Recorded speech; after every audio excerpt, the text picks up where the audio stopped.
Hi guys, welcome back to my podcast, Deep Dive the Internet. And now I'm Shinta as your host with my greatest guest star. I'm Emilia. And I'm Zulfha. And now we're gonna talk about the internet addicts.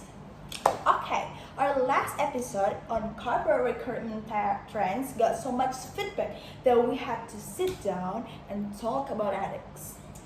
That episode was really a hit, but I have to say the comment section quickly became a little bit of a battlefield. It was actually mind-blowing to see how quickly people started arguing over nothing. I noticed it too, I know. I was honestly alarmed by the tone.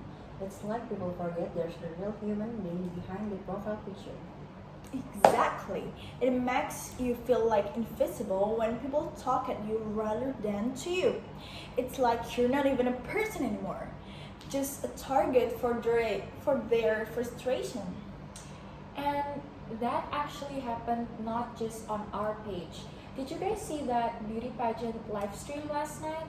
The hate comments directed to the contestants was shamefully high. I saw it, and it made me so upset. Those girls worked so hard.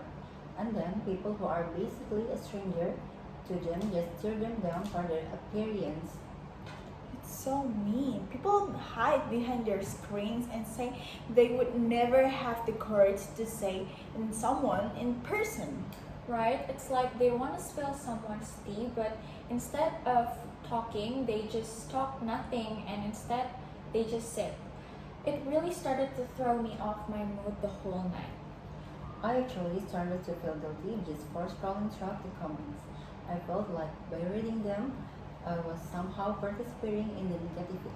Don't feel bad, Zulfa. The important thing is now how we choose to deal with something like that. When do we just see it and ignore it, or we speak up? About that, I actually tried to speak up once in a comment section, but they just turned against me. It makes it really hard these days to trust any online community. That's the problem. Sometimes a harmless enjoyment between friends gets taken out of context by outsiders and shouldn't leave you out the feeling of the week. That's a great point.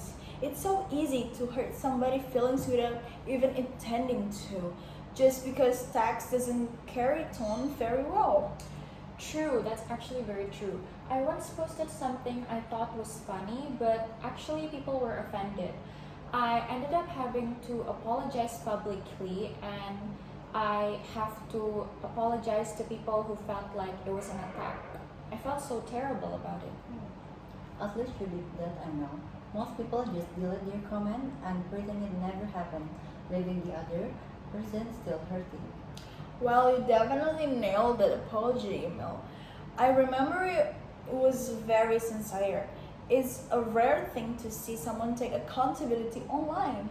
Thanks, Shinta. I think we need more of that. If we make a mistake, we should own it rather than just, I don't know, than just ignoring it. We really should not let drama fester.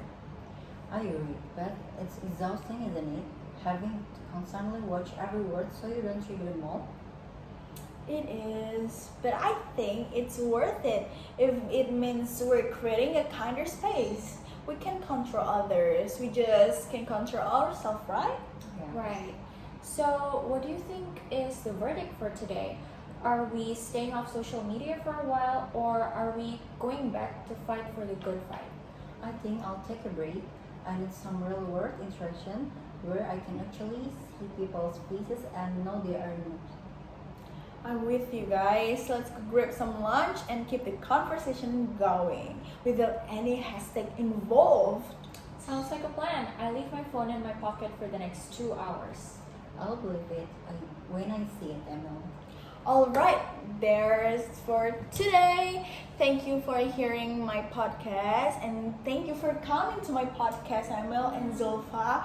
And that's for today. XOXO, bye!